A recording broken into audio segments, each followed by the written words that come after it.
Iran ने उर्दन में अमरीकी एयर बेसिस पर क़यामत ढा दी। ईरान के ताज़ा तरीन और खौफनाक हमलों में कई लड़ाका तैयारों के हैंगर्स तबाह हो गए, जबकि अमरीकी फ़ौजियों के रहने वाली रिहाइशगाहें भी तबाह बर्बाद कर दी गई। वहाँ पर शदीद नुकसान हुआ है। इस नुकसान के बारे में अज़हर अली ख़ान से बात करते हैं।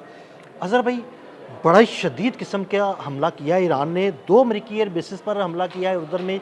ये दोनों अमरीकी एयर बेसिस कौन कौन सी हैं, वहाँ पर कितना नुकसान हुआ, और जो अमरीकी लड़ाका तैयारों के हैंगर्स तबाह किए हैं वहाँ पर कितनी तबाही मची?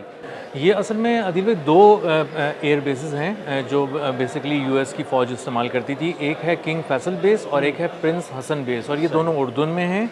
ये खासी बड़ी बड़ी बेसेस हैं और यहाँ पे बहुत ही कीमती सामान रखा हुआ था और उसको तबाह व बर्बाद कर दिया। अब मैं जब उसकी आपको तफसील अभी बताना शुरू करता हूँ। सबसे पहले 8 MQ-9 रीपर ड्रोन्स तबाह कर दिए उन्होंने। अच्छा, यानी अगर 8 MQ-9 रीपर ड्रोन्स खड़े खड़े तबाह कर दिए, तो 32 ड्रोन्स की खबर जो है वो 2 दिन पहले मैंने और आमिर रज़ा ने वीलॉग किया था। अगर 32 में 8 और ऐड करें तो ये तो 40 बन जाते हैं। 40 हो जाते हैं, और अभी 2 और हैं जिनको बहुत ही ज़्यादा बुरी तरह डैमेज किया गया। तो ये तकरीबन 10 आप समझ लें, और ये एक $30 मिलियन का होता है। तो ये मतलब 30 से लेकर $45 मिलियन तक की इनकी कीमत होती है, अगर इसमें वो मिसाइल्स वगैरह नस्ब कर दिए जाएं। जी जी, तो ये आप समझ लें कि या तो $300 मिलियन का नुकसान हो गया है या $450 मिलियन का नुकसान हो गया है। इसी तरह F-15 फाइटर जेट इंतहाई जदीद तरीन, जो अब तकरीबन $96 मिलियन का एक हो गया है, उसका एक पूरा हैंगर था जो तबाह हो गया। अब उसके नीचे कितने F-15 थे ये नहीं कहा जा सकता। ड्रोन की एक बहुत बड़ी फैसिलिटी थी जो अलग तबाह की गई है, MQ-9 रीपर ड्रोन से अलग है ये। अच्छा जी, और इसी के साथ साथ 2 हेलीकॉप्टर्स हैं जो तबाह किए गए हैं, और ये हैवी लिफ्ट किस्म के जो थे वो हेलीकॉप्टर्स हैं, यानी कि ये माल बरदार फ़ौजियों को ले जाने के लिए, सामान उठाने के लिए, और ये बड़े बड़े जैसे कार्गो हेलीकॉप्टर्स आप कह सकते हैं, ये बड़े बड़े हेलीकॉप्टर्स होते जी हैं। जी, इसमें जैसे चिनूक हो सकता है और दीगर हो सकते हैं। तो ये तकरीबन अगर ये 40-50 मिलियन का भी हम एक गिन लें तो ये 2 हेलीकॉप्टर्स तबाह हो गए हैं। अब इसका मामला ये है कि यहाँ पर बड़े पैमाने पर जो तबाही फैलाई गई है उसमें एकोमोडेशन भी है। असर भाई, आपने चिनूक की बात की ना, तो मैं एक वाकया शेयर कर दूं आपके साथ। जब पाकिस्तान में ज़ल्ज़ला आया था ना 8 अक्टूबर का, तो मैं उस वक्त ना रिपोर्टिंग कर रहा था चकलाला एयरबेस पर। तो मैंने चिनूक हेलीकॉप्टर को बड़े करीब से देखा, तो उसमें बहुत ज़्यादा गुंजाइश होती है फ़ौजियों को ले जाने की, या इवन जो कार्गो के लिए चीज़ें लिफ्ट की जाती हैं, बहुत ज़्यादा उसमें जो है ना वो गुंजाइश होती है। इवन उसके नीचे बांध के बड़ा बड़ा फील्ड हॉस्पिटल भी जो है ना वो एक जगह से दूसरी जगह मूव कर दिया जाता है। जी बिल्कुल। तो ये असल में इसीलिए इसकी इंपॉर्टेंस बहुत ज़्यादा थी, और ये लॉजिस्टिक्स के लिए बहुत ज़्यादा, यानी लॉजिस्टिक्स पे एक बहुत बड़ा वार किया गया है अमेरिका के। तो अब वहाँ पे एक और जो खबर जो ईरान की जानिब से दावा किया जा रहा है कि हमने हाउसिंग भी जो है, जो फैसिलिटी है जहाँ पे रिहाइश इख्तियार करते हैं अमरीकी फ़ौजी, वहाँ पर भी हमला किया है। और उन्होंने कहा है, ये मुख्तलिफ उनकी जो प्रेस टीवी है और तस्नीम न्यूज़ वगैरह है, उसने ये बताया है कि कई अमरीकी फ़ौजियों की हलाकत की इत्तला भी है और ज़ख्मी होने की इत्तला भी है। और इसका मतलब ये है कि यह हमला बहुत शदीद था, बहुत बड़ा था, और इन 2 एयर बेसिस पे वाकई क़यामत ढा दी है। अब आज के इस हमले की इम्पोर्टेंस इसलिए भी ज़्यादा है क्योंकि आज 32 उन बच्चियों की तदफीन हुई है जो मिनाब के स्कूल में शहीद कर दी गई अमेरिका के हमले में, इस जंग के बिल्कुल आगाज़ में, और उनकी बाक़ियात की तदफीन की गई। बहुत ही छोटे छोटे कफन थे, उनके छोटे छोटे हिस्से थे जिस्मों के, जिनको जोड़ के भाई उनकी तदफीन के मौके पर फिर ईरान ने पैगाम दिया है कि भाई हम तुम्हें नहीं छोड़ेंगे। जी बिल्कुल ऐसा ही है, और इसीलिए आप देखें कि बहुत सारे हमले कर रहा था ईरान, बहुत सारी जगहों पे नुकसान पहुंचा रहा था अमेरिका को, लेकिन आज जो ये हमला किया गया है और इसकी तरतीब देखें और इसमें तसलसल देखें और इसकी वसअत अगर हम देखना शुरू करें तो हमें अंदाज़ा होगा कि इन 2 जगहों पे बहुत बड़े पैमाने पर तबाही फैलाई गई है। जो अक़बा एयर बेस है, जो अक़बा एयरपोर्ट है, वहाँ पे भी बहुत एक हमला किया गया है आज ईरान की जानिब से जॉर्डन के अंदर। तो ये बराह रास्त एक खामोश पैगाम इसराइल को भी है कि तुम बिल्कुल बराबर में हो, तो तुम भी अपनी खैर मनाओ कि जिस दिन तुम इस जंग के अंदर दोबारा कूदने की तुमने कोशिश की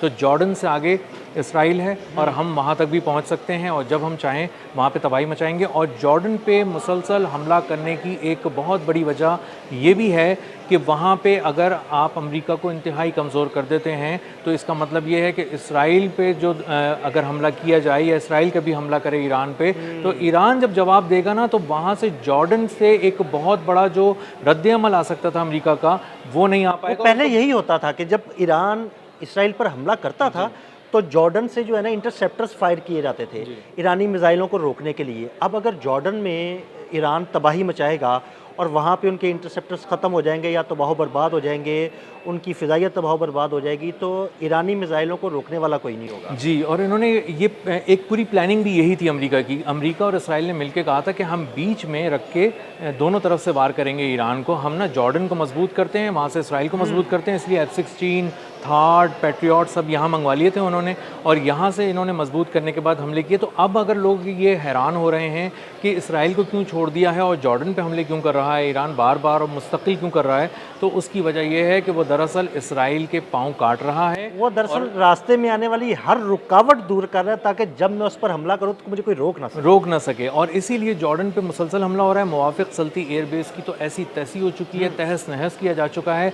और अब कहीं पे अगर उनको महसूस होता है कि यहाँ पे किंग फैसल एयरबेस और प्रिंस हसन एयरबेस है, अगर यहाँ पे भी कोई ऐसी चीज़ जमा की गई है, जैसे MQ-9 रीपर ड्रोन्स यहाँ पे जमा किए गए थे, और अगर वो 8 तबाह हो गए हैं और 2 बहुत ही बुरी हालत में हैं, तो हम यानी 10 ही गए ना, वो 10 ही गए ना, वो 2 बुरी हालत में है, वो फ्लाई तो नहीं कर सकते। बिल्कुल ऐसे ही है। तो 10 ड्रोन्स अगर उन्होंने MQ-9 रीपर ड्रोन्स आज उड़ा दिए हैं, तो इसका मतलब ये है कि वहाँ पे एक बहुत बड़ी मिलिट्री एक्टिविटी, मिलिट्री बिल्डअप हो रहा था, और जो ईरान को चारों तरफ से घेरने का एक मंसूबा है, जिसके लिए तैयारे ये लोग मंगवा रहे हैं यूरोप से और लेके आ रहे हैं, और मुख्तलिफ इसराइल की एयर बेसिस पे उसको। यूरोप से कुछ तैयारे आए हैं, उस बारे में मैंने आपसे अलग बात करनी है। जी। तो इस तरह जब ये तैयारे इन्होंने ला के मुख्तलिफ एयर बेसिस पे खड़े किए हैं इसराइल के, तो उसकी वजह यही है कि वो एक बड़े हमले की तैयारी अमेरिका कर रहा है, और उसमें कहीं ना कहीं इसराइल की सरजमीन वो इस्तेमाल करेगा, क्योंकि वहाँ पे वो 2 किस्म के एक उन्होंने डिफेंस शील्ड्स बनाई हैं। एक अमेरिका की डिफेंस शील्ड है और एक इसराइल की डिफेंस शील्ड है,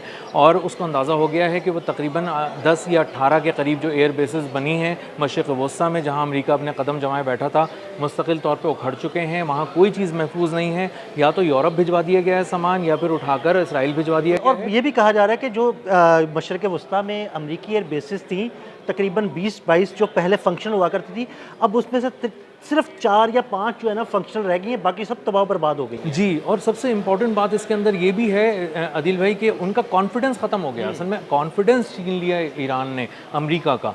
ये जो 4-5 एयर बेसिस जिनका आप तस्करा कर रहे हैं, वहाँ से भी अगर कोई चीज़ लॉन्च की जाती है, तो इस बात की अमेरिका के पास कोई गारंटी नहीं है कि अगर रद्द अमल के तौर पर ईरान वहाँ पर बैलिस्टिक मिसाइल फायर करेगा और नई टेक्नोलॉजी के ज़रिए जैसे वो हमले कर रहा है और बहुत बड़े पैमाने पर नुकसान पहुँचा रहा है और ड्रोन्स को भी एक नए अंदाज से वहाँ पर भेज रहा है, तो वहाँ पर भी तबाही नहीं फैलेगी, इस बात की कोई गारंटी नहीं है। इसीलिए अमेरिका बहुत महदूद हो गया है और वो बहुत ही सोच समझ के हमले करता है, और वो फ़िज़ाई हमले कर रहा है, लेकिन ईरान के करीब नहीं कर रहा, ईरान से दूर रहकर ईरान के अंदर फायर करने की कोशिश कर रहा है। इसीलिए आप देखें जज़ायर से आगे नहीं जा पा रहा वो, और ईरान के एयर डिफेंस सिस्टम उनको इससे आगे नहीं आने दे रहे। तो इस वक्त अमेरिका बहुत ज़्यादा फंस चुका है। उसकी पूरी रात बमबारी की खबरें दिन भर तो चलती हैं, लेकिन जब ईरान हमला करना शुरू करता है तो अंदाज़ा होता है कि उसने एक ही एयर बेस को पहले अच्छी तरह साफ़ कर दिया।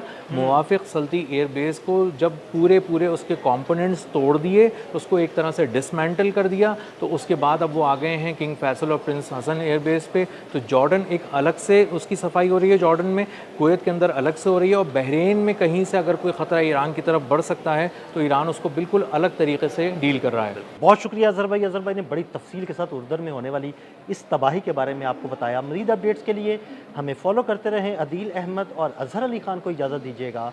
अल्लाह हाफ़िज़।